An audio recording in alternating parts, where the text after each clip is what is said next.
Olá, vamos dar início agora à nossa 10ª aula da disciplina de doutrinas da EBED da PIB Floripa.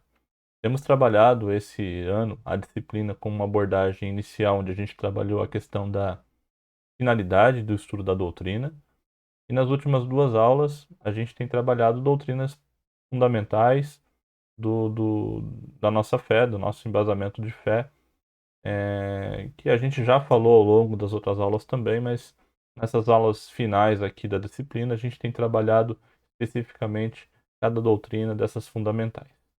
Então, vou reduzir agora minha tela aqui para que você continue me observando durante a ministração da aula e a gente foca agora no material aqui que a gente vai apresentar.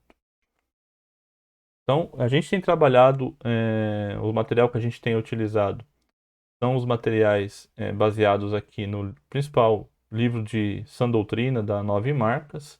Esse livro a gente trabalhou nas primeiras aulas, onde a gente falou dessa questão da por que que a gente estuda, como diz o livro aqui, né? Como a igreja cresce no amor e na santidade de Deus, utilizando a Sã Doutrina.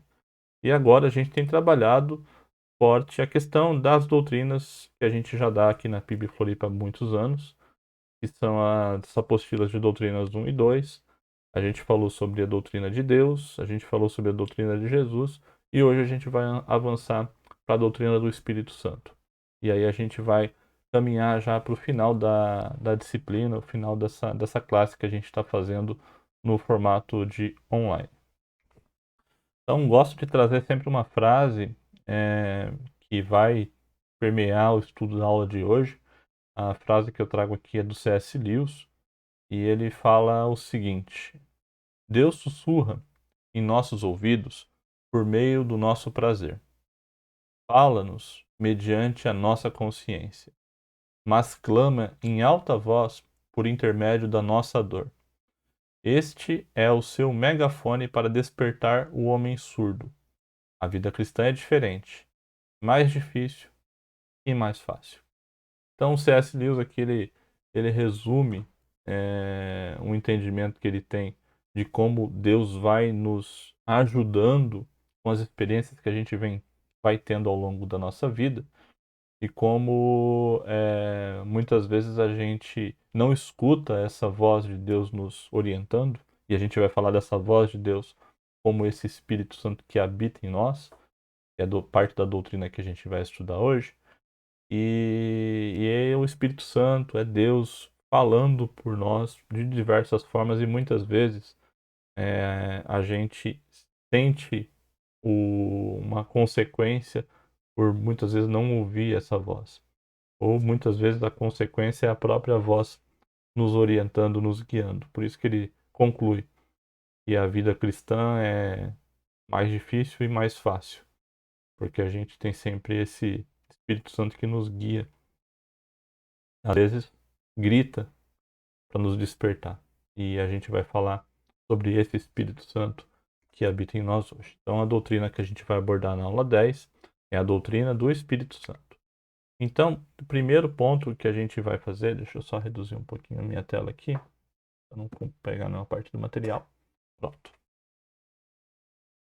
Primeira parte que a gente vai falar, igual a gente fez com a doutrina de Deus e a doutrina de Jesus Cristo, eu trago aqui para a aula o que a gente crê como igreja sobre a doutrina do Espírito Santo. Tá na confissão de fé da nossa igreja. Então, tá na confissão de fé que a gente passa e pede que os membros entendam e aprendam sobre ela, porque tudo que a gente faz na igreja tem a ver com o que a gente crê na igreja. Então, vamos falar um pouquinho delas. Eu não vou fazer muitas citações bíblicas nesse momento, mas para cada frase desse credo que a gente tem na igreja, tem uma série de referências que embasam a crença da nossa igreja. Então, primeira frase é: o Espírito Santo, um em essência com o Pai e com o Filho, é uma pessoa divina. Então, primeiro entendimento do Espírito Santo que a gente crê é que ele é um em essência com o Pai e Filho, então é a doutrina da Trindade, que a gente já falou, quando a gente falou sobre Deus. e por isso é uma pessoa divina. Então, é uma questão pessoal. É o Espírito da verdade. Então, o Espírito da verdade é uma das referências, e aí quando a gente fala em Jesus falando, né, principalmente registrado pelo Evangelho de João, a gente tem isso ali em João 16, João 3, João 14, João 15, então tudo que Jesus vai falar, e aqui ele está falando da oração que ele faz por nós, discípulos, para em relação ao auxiliador que viria depois que ele fosse, então a gente tem aqui o Espírito da verdade, é uma das coisas que a gente crê. Ele atuou na criação do mundo e inspirou homens a escreverem as Sagradas Escrituras.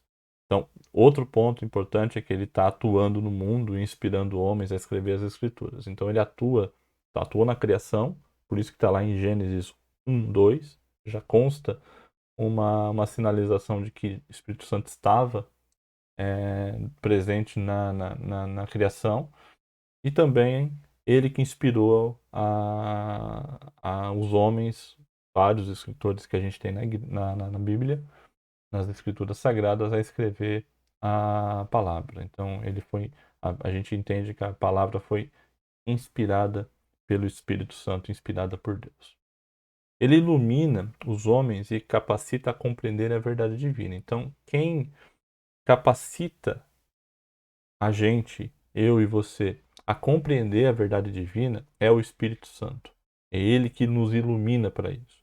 Sem ele, a gente não compreende, a gente não tem capacidade de compreender. A gente fica girando em torno da razão, onde a gente não consegue encontrar a compreensão, porque isso aí é uma capacitação do Espírito Santo para a nossa vida. Aqui a gente fala depois que no dia de Pentecoste, em cumprimento à final da profecia e das profecias quanto à descida do Espírito Santo, ele se manifestou de maneira singular quando os primeiros discípulos foram batizados no Espírito, passando a fazer parte do corpo de Cristo, que é a Igreja. Suas outras manifestações constantes nos livros dos apóstolos confirmam a evidência da universalidade do dom do Espírito Santo a todos que creem em Jesus. Então, o que a gente crê é que todos que creem em Jesus, todos têm uma evidência, um dom do Espírito Santo. A gente vai falar sobre o dom desse Espírito Santo no final da aula de hoje. Então, o livro de Atos, inclusive, ele é tido como, por alguns teólogos e alguns estudiosos ao longo da história, como assim, o livro do Espírito Santo, o agir do Espírito Santo. Então, a gente tem os 4 evangelhos, né, iniciando o Novo Testamento, né, do evangelho que a gente tem na Bíblia. E o primeiro livro depois dos 4 evangelhos é o livro de Atos, que é uma sequência, é uma ação relatada por Lucas na Escritura, do agir do Espírito Santo na vida de vários homens na igreja. Então, a gente vê os primeiros passos da igreja, que é esse corpo de Cristo. Então, a gente, a partir de Pentecoste lá, isso aí, com a descida do Espírito Santo, isso é possível. Os primeiros discípulos foram batizados no Espírito Santo e eles começam a fazer parte desse corpo que é a igreja. E a igreja que começa no livro de Atos, ela está aqui conosco hoje, é a gente aqui hoje reunido em estudo. Então, é uma obra maravilhosa, uma obra grandiosa que o Espírito Santo tem atuado em homens e mulheres ao longo da história, até chegar em mim e em você agora que está acompanhando a aula. Outro ponto é o recebimento do Espírito Santo sempre ocorre quando os pecadores se convertem a Jesus Cristo e os integra regenerados pelo Espírito à igreja. Então, é uma ação, o recebimento do Espírito Santo ele ocorre quando a gente, como pecador, se arrepende e se converte a Jesus Cristo. E aí, regenerado, por isso, a gente é integrado na igreja. A gente é regenerado pelo Espírito integrado na igreja. Ele dá testemunho de Jesus Cristo e o glorifica. Então, quem testemunha a Jesus é o Espírito Santo e glorifica a Deus por isso. Então, também na mesma oração lá, na mesma fala de Jesus lá em João 14, registrado em João 14:16, tem o relato de como que ele atua. Então, a gente já falou de como ele atua aqui, né? Então ele atua como o Espírito da Verdade e aqui como um testemunho, um Espírito que nos testemunha sobre Jesus Cristo.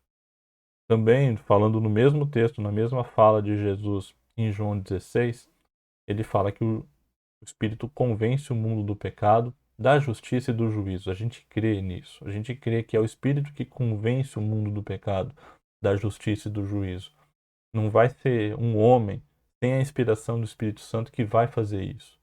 Não vai ser através de um intenso discussão sobre a fé que vai convencer uma pessoa sobre o pecado, sobre o juízo, sobre a justiça. Isso aí é o Espírito Santo que faz. A gente só é um canal, muitas vezes, para comunicar isso com o Espírito Santo usando a nossa boca. Mas é Ele que faz, é Ele que tem o poder. A gente não tem poder para nada. E graças a Deus por isso. Ele também opera na regeneração do pecador perdido. Então, a gente já falou sobre isso. Então, a gente crê que quem opera na regeneração de um pecador perdido é o Espírito Santo. E ele sela o crente para o dia da redenção final. Então, selar é reconhecer um reconhecimento do crente na redenção final. Então, na volta de Jesus, o Espírito Santo sela a gente, marca a gente como pertencente a Jesus. Onde ele habitou, né, o Espírito Santo habitou em nós, nos selando para essa redenção final. Então, ele habita em nós, ele habita no crente. Então, Paulo registra isso, escreve isso lá em Romanos, né? Romanos 8, de 9 a 11, fala que o Espírito Santo habita em nós. Ele nos guia em toda a verdade. Quem guia a gente na verdade, quem nos tira, muitas vezes, a uma compreensão errada do que a gente está tendo sobre qualquer coisa, principalmente sobre Deus, ele nos vai guiar para essa verdade. Esse é o Espírito Santo que faz isso. Ele também capacita a obedecer à vontade de Deus. Então, obedecer à vontade de Deus é uma capacitação do Espírito Santo.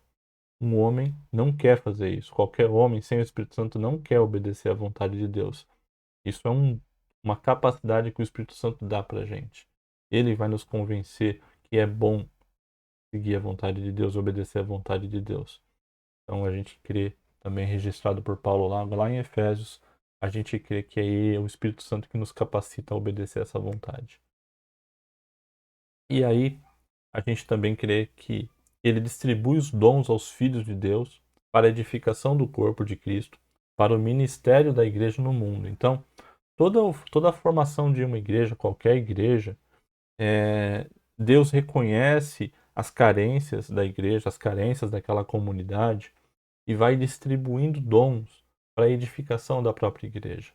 Então, o ministério da igreja, toda a questão da formação das igrejas, é um acúmulo de dons distribuídos por Deus, né, através do Espírito Santo, que vai distribuindo a nós, filhos de Deus, os dons para a gente conseguir finalizar o reino de Deus através da nossa igreja, através da igreja. Então, todos os dons que a gente pode ter, que são herdados, né, que são dados, são graça do Espírito Santo, são para a edificação do corpo. Então, é para isso que servem os dons, e é para isso, e é nisso que ele atua e que distribui isso. Não é um pastor que vai falar agora você vai exercer tal atividade na igreja. Não é o pastor que delega, distribui um dom para alguém, é o Espírito Santo que faz isso. E muitas vezes a percepção do dom, ela, às vezes a gente vai falar sobre, no final a gente vai falar sobre onde você encontra os dons, né? Onde você descobre no que o Espírito Santo te capacitou para atuar na igreja. Todo mundo tem um dom para atuar na igreja. A gente entende que é o Espírito Santo que faz isso e às vezes a gente não percebe, e aí, pela graça de Deus também, outros homens que nos conhecem nos orientam. Acho que eu percebi que você tem uma capacidade de servir que chama atenção. Vamos trabalhar esse servir, esse dom de serviço na igreja. Então ele vai te conduzir para isso. Mas não é uma atribuição, não é uma coisa que uma pessoa está distribuindo para ti. Não, é do Espírito Santo que faz isso. Também a gente crê que a sua plenitude, a plenitude do Espírito Santo e o seu fruto da vida no crente constituem condições para uma vida cristã vitoriosa e testemunhante. Então, todo o testemunho da nossa vida, tudo que a gente faz e a gente é reconhecido, tudo isso faz parte de um fruto da vida nossa, que Deus dá para nós através do Espírito Santo. Então, por isso que quando a gente é guiado pelo Espírito Santo, quando a gente é cheio do Espírito Santo, nossa vida ela vai ser uma vida piedosa, uma vida que dá um bom testemunho, uma vida que vai glorificar a Deus em tudo que a gente fizer. Se a gente ficar quieto e agir conforme o Espírito Santo nos guia, a gente vai dar um bom testemunho e vai convencer e vai sinalizar ao mundo que existe um jeito diferente, um jeito de Jesus de agir no mundo. E aí a gente vai ficar cada vez mais, pelo Espírito Santo, cada vez mais parecido com Jesus, conforme a gente deixa esse fruto agir e florescer em nossas vidas. A gente crê nisso. Então, essa é a última frase da confissão de fé que a gente entende pela doutrina do Espírito Santo. E aí a gente vai agora avançar em alguns pontos específicos, talvez um pouco redundante do que foi falado aqui na confissão de fé, mas abrindo um pouquinho e aí citando alguns textos bíblicos importantes, além dos que já foram indicados aqui para vocês, mas também uma citação durante a aula para a gente também ter um acompanhamento mais fácil.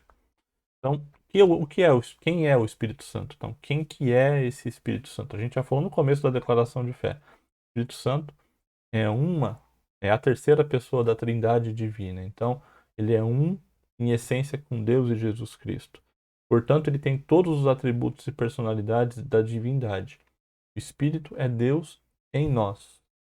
Então, tudo que a gente falou sobre a doutrina de Deus na aula 8, tudo que a gente falou naquela aula, o Espírito Santo também tem.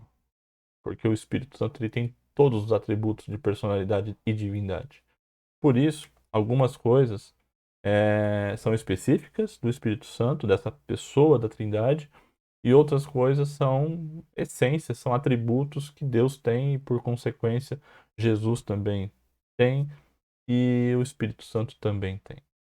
Então, algumas características que são citadas, e aqui a maior parte delas citadas por Paulo, por Tiago e por Lucas também. Então, aqui a gente tem características do Espírito Santo que falam em relação à inteligência, como que ele atua de forma inteligente, como nos guia de forma inteligente. Então é uma questão de razão. Então é uma questão de razão, não é uma questão de. Aqui, quando fala de inteligência, fala dessa questão da razão pela qual o Espírito Santo nos guia. Então não é uma coisa simplesmente como no segundo ponto ali, né, que atua nas emoções, ele tem emoção também, e ele também atua dessa forma. Então, tem a parte da razão e da emoção. Então, isso aí são características de uma pessoa.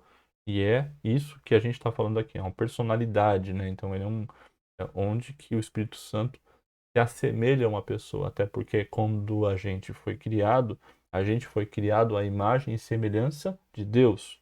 Então, na verdade, quando a gente fala da personalidade do Espírito Santo, é porque a gente tem a personalidade pela nossa criação, que a gente foi criado à imagem e semelhança de Deus. E outro ponto que o Espírito Santo também tem como uma característica pessoal é a sua vontade própria. Então, ele tem o desejo e a manifestação. Ele que toma a própria vontade. Então, a gente entende que ele é soberano. E ele tem os mesmos atributos de Deus por isso. E tem também alguns pontos que são ações pessoais do Espírito Santo, que a gente também já falou na confissão, mas ele também atua especificamente no ensino, ele atua na questão de nos guiar, ele que vai nos guiando qual o melhor caminho, ele que vai nos orientando em relação a isso, em relação a qualquer coisa. Ele nos comissiona a fazer alguma coisa, a fazer principalmente coisas relacionadas a outras pessoas. Ele nos dá ordem aos homens. Então aqui Atos, Lucas registra uma ordem que o Espírito Santo dá aos homens. Ele também atua na intercessão, nos intercedendo. Aqui nesse texto de Romanos aqui, ele fala que ele atua intercedendo por nós através de gemidos inexprimíveis. Quando a gente ora, a gente não sabe orar. E aí Paulo fala aqui em Romanos que o Espírito Santo intercede por nós através de gemidos inexprimíveis, gemidos que a gente nem entende, não compreende, mas ele está intercedendo por nós, uma comunicação direta com Deus.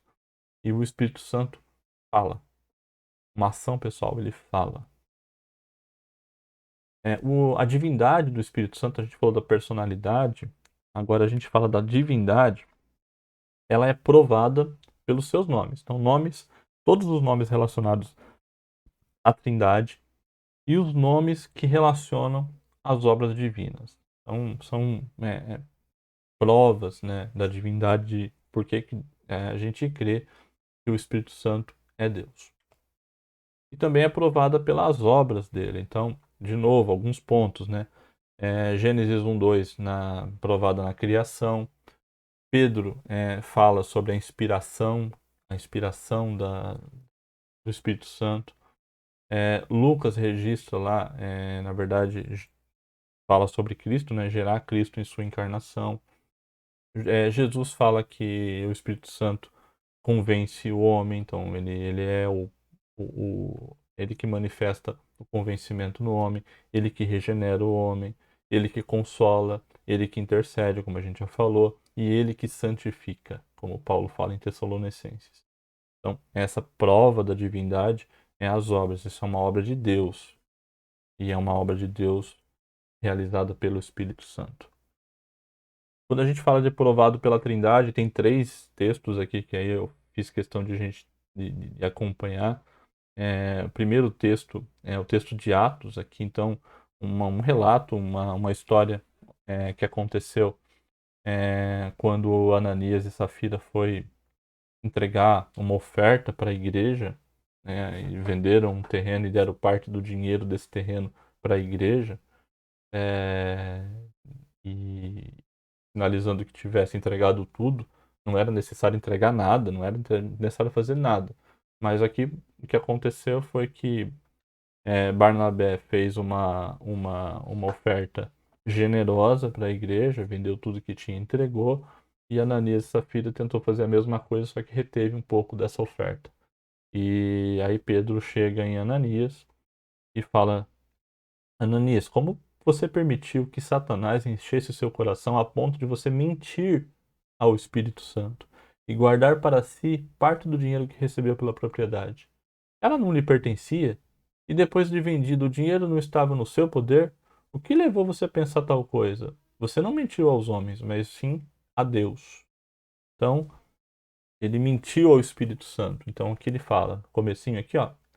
Aqui, a ponto de você mentir para o Espírito Santo. Mentir para o Espírito Santo. Então, ele mente para o Espírito Santo quando ele faz isso. Ele tenta enganar a Pedro, mas ele não engana a Deus. Ele não engana o Espírito Santo. E a relação da Trindade é a relação que aqui embaixo ele fala também. Pedro fala: você não mentiu para os homens, mas sim para Deus. Então ele tentou mentir para o Espírito Santo e aí, consequentemente, para Deus. Então, esse é um dos pontos que é provado que Deus e o Espírito Santo são um. Outro texto, o texto lá em Mateus, Jesus falando: portanto, vão e façam discípulos de todas as nações, batizando-os em nome do Pai, do Filho e do Espírito Santo. Uma referência quase direta aqui à Trindade. Ensinando-os a obedecer, quase direta não, direta à Trindade.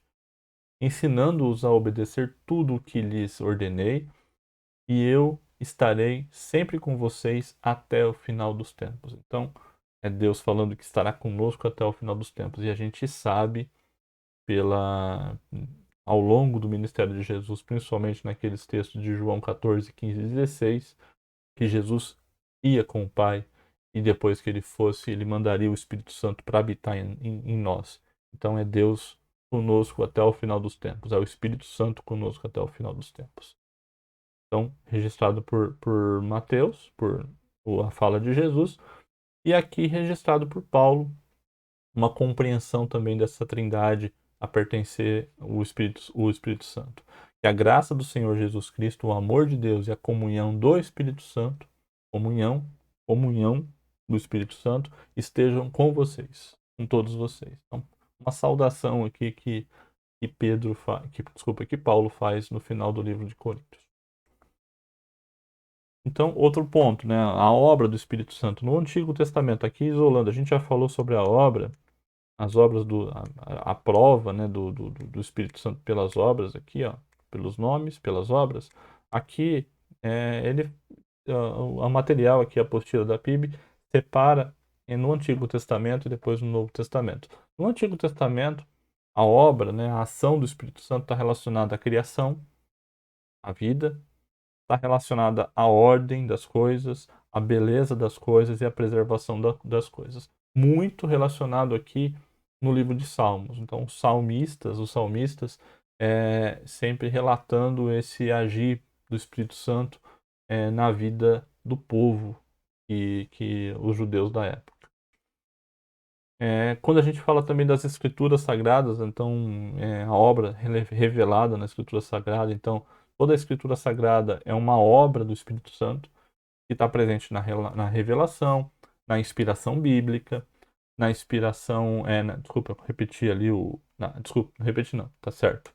Tá, inspiração bíblica e aqui embaixo a iluminação bíblica. Então são duas palavras diferentes para dois pontos diferentes. A iluminação, que diz respeito a algo, pensa num contexto de você estar num lugar escuro, e aí o Espírito Santo ilumina. Então, você estava lá, tudo estava lá, você não estava vendo nada porque estava escuro. E aí o Espírito Santo atua na iluminação, ele clareia para que você enxergue as coisas. E a inspiração é uma coisa que não vem de nós, vem do Espírito Santo, então nos inspira, vem alguma coisa para além de nós, para dentro de nós, e através de nós a gente consegue fazer alguma coisa. Tem então essa inspiração da Bíblia, tem tudo a ver com o Espírito Santo.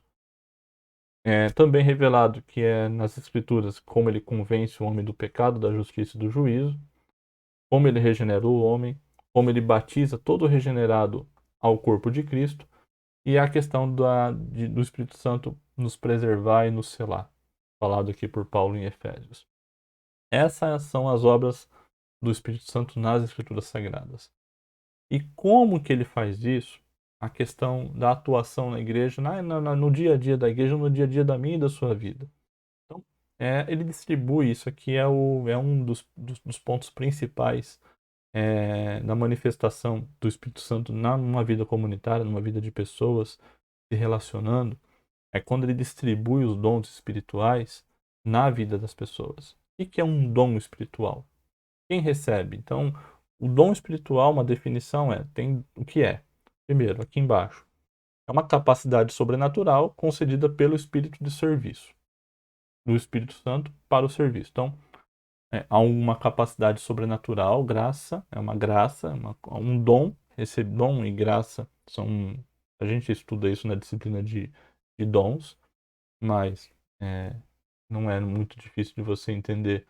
Dom e graça são a mesma coisa, então é uma capacidade sobrenatural pela graça concedida para a gente, pelo Espírito, para a gente fazer alguma coisa. Então, todo dom, ele só tem sentido para fora, nunca para mim.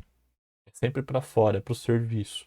Todo dom é para isso. Por exemplo, você pode atribuir para mim o dom do ensino, porque eu estou aqui numa posição onde eu estou compartilhando da palavra, compartilhando do estudo através do Espírito Santo, porque eu creio que o Espírito Santo está comigo, me orientando, né, em todas as aulas que eu faço, todas as aulas que eu dei, as disciplinas que eu dei ao longo da EBED, eu creio que o Espírito Santo está me capacitando e me capacita para fazer essas aulas pelo dom do ensino, o dom de organizar o material, o dom de tentar passar para você que está assistindo o conteúdo de uma forma mais clara possível. Então isso faz parte de um dom. Não tem a ver com a oratória, porque eu nem sou tão bom orador assim, aliás, eu não acho que eu seja nem nada em relação ao orador. Não tem a ver com talento, tem a ver com um dom, o dom do ensino. E pelo dom do ensino, eu entendo que essa capacidade não vem de mim, eu não tenho como é, conseguir ter capacidade para ensinar a palavra sozinho. Eu preciso o tempo todo desse dom sobrenatural que é concedido pelo Espírito na minha vida. Porque eu acredito também que eu sou crente em Jesus. Então, ele concede aos crentes isso. E eu sou um crente em Jesus. Eu acredito em Jesus. A minha vida é Jesus. Por isso eu recebi esse dom do ensino. Por isso que eu tenho esse dom de ensino para compartilhar contigo essa matéria aqui, essa aula de hoje. Então, eu entendo que isso que eu estou falando da minha vida acontece também com a sua vida. Vários dons são concedidos para as pessoas para que elas atuem na vida de outras pessoas também. E o que é interessante, o que é maravilhoso na questão dos dons, é que os dons não são eternos. Os dons eles podem acabar e não é mais necessário na igreja. Por exemplo, vamos colocar uma situação hipotética de que todos na nossa igreja tenham uma compreensão profunda da palavra de Deus, onde não é necessário mais ter uma IBED, por exemplo, para a gente estudar. Então, o dom do ensino não precisa ser manifestado mais na igreja, porque todos sabem. É bem hipotético mesmo, porque não falando só de fé, mas falando de qualquer outra coisa, a gente sempre está aberto para aprender alguma coisa. É impossível saber tudo, só é possível para Deus isso, que conhece tudo e sabe tudo, pelos atributos que a gente já estudou. Mas para um ser humano é impossível. Então, dom do ensino sempre vai ter na igreja. Mas se um dia não precisar ter esse dom mais, o Espírito Santo, ele simplesmente vai colocar esse dom em outra pessoa na igreja e quem sabe me dá outro dom para uma coisa mais útil para aquele momento. Então, essa movimentação dos dons, ela é uma maravilha também que a gente percebe na igreja. E quando a gente fala de dons, quando a gente fala no início da igreja, um apóstolo, por exemplo, Paulo, ele tinha um monte de dons, talvez todos os dons no início. Mas ao longo do processo de formação das igrejas, os dons eles eram distribuídos para várias pessoas. Então, várias pessoas tinham dons dentro da igreja e o corpo de Cristo atua dessa forma. Então, isso é uma obra maravilhosa do Espírito Santo e visível do Espírito Santo também. E aqui, como que acontece isso, né? Como que essa distribuição acontece? É de acordo com a vontade e desejo do Espírito Santo. Não é minha, não é do pastor da igreja, não é de nenhum líder, não é assim, você agora vai ensinar. Não, peraí. Eu posso até, você pode até colocar uma pessoa para ensinar lá, mas a gente sempre crê que é Deus que está orientando um líder a colocar uma pessoa para ensinar, ou uma pessoa para servir, ou uma pessoa para exercer algum dom específico. Então, a gente crê que isso é um dom do Espírito Santo e acontece pela vontade e desejo dele, do Espírito Santo.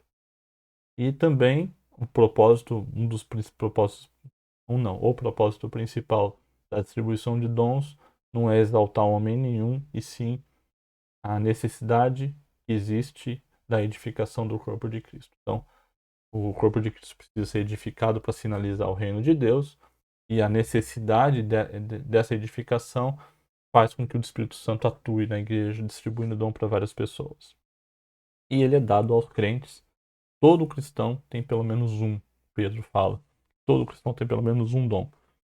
Vou dar uma dica, né? Do dom da misericórdia. É impossível ser cristão sem ter o dom da misericórdia. Isso está acontecendo, talvez você esteja falando ou abafando o Espírito Santo atuar nessa questão da misericórdia. É impossível ser cristão e não ser misericordioso. Porque pela misericórdia de Deus fomos salvos. Pela misericórdia de Deus, Jesus nos salvou. Então é impossível um homem não ter o dom da misericórdia. É um dos dons, e esse é o dom que eu entendo que todo mundo tem, pelo menos esse dom.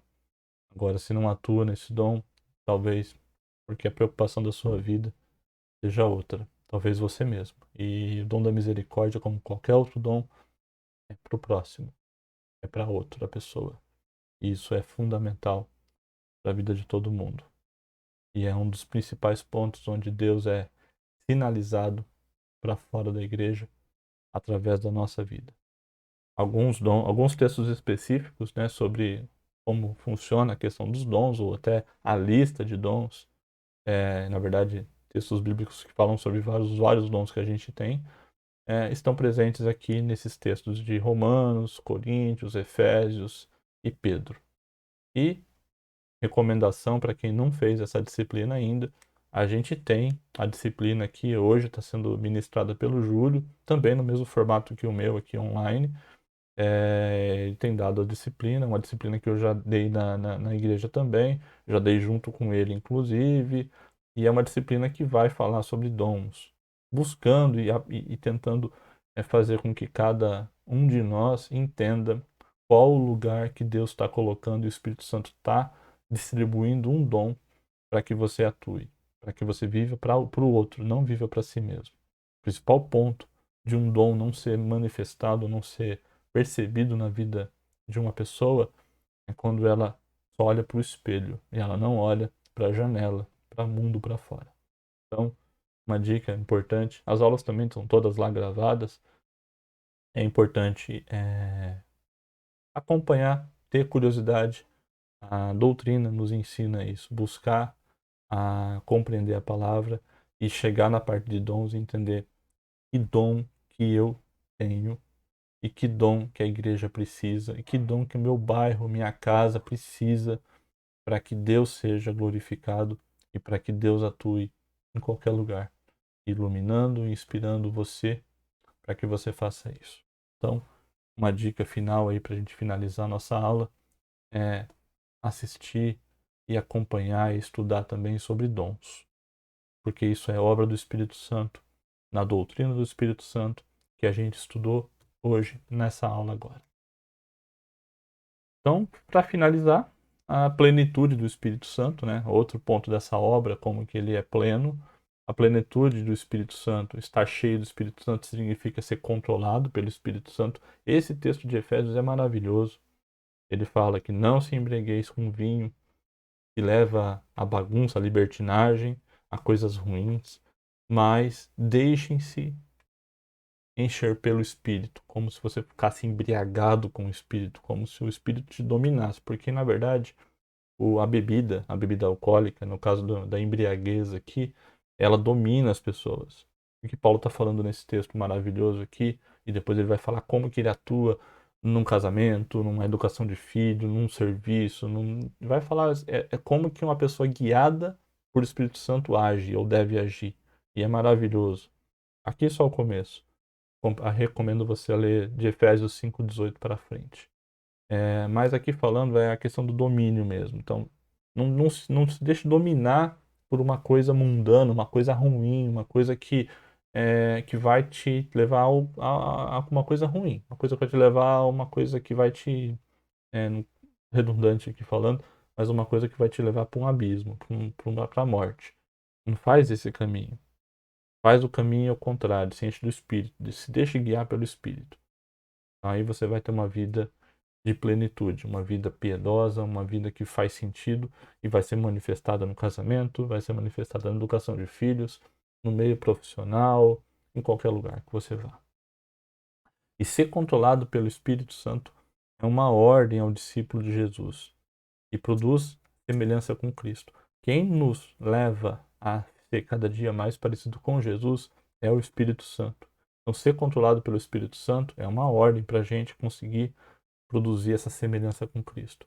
Mas o fruto do Espírito é o amor, a alegria, a paz, a amabilidade, a bondade, a mansidão, o domínio próprio. Contra essas coisas não há lei.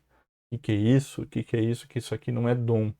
Ah, eu tenho o dom da alegria, mas eu não tenho o dom da paciência. Não, isso não existe. Isso não existe. Se o Espírito Santo está habitando em ti, ele vai produzir frutos. E vai produzir frutos nos pontos que você tem mais necessidade. E você vai ser percebido por esses frutos pelas outras pessoas, porque não tem lei para isso. Então, aonde tem indiferença, o Espírito Santo atua com o espírito do amor. Aonde tem a tristeza, o Espírito Santo atua com alegria. Aonde tem guerra, conflito, vem a paz. Aonde tem a ansiedade, vem a paciência. Aonde tem essa questão de você não se preocupar com as outras pessoas, quase uma indiferença também, vem a amabilidade. Aonde vem maldade, o Espírito Santo atua com a bondade. Aonde vem a traição, a falsidade, a mentira, o Espírito Santo nos atua, nos dá fruto de fidelidade. Aonde vem situações que te deixam assim nervosos, irritados, violentos, vem a mansidão. E aonde não tem um certo domínio, onde você está perdendo o controle das coisas, vem o fruto do Espírito Santo que nos dá domínio próprio, controlar, nos domar. Tem muito a ver com mansidão também. Contra isso tudo não tem lei. E isso é uma maravilha do Espírito Santo. E a gente finalizou a nossa aula de hoje, a nossa aula 10, uma aula onde a gente estudou a doutrina do Espírito Santo. E a gente vai caminhar agora para as últimas aulas, onde a gente vai falar na próxima da doutrina do homem. Então a gente falou sobre Deus, Deus, doutrina de Jesus, hoje a doutrina do Espírito Santo, e na próxima aula a gente vai falar sobre homem, para depois falar sobre pecado e salvação, e concluir a nossa disciplina desse ano, deixando aqui o material todo liberado para vocês no final, para que vocês estudem com mais calma cada uma dessas aulas, tá bom? Então, muito obrigado pela companhia até aqui e até a próxima aula.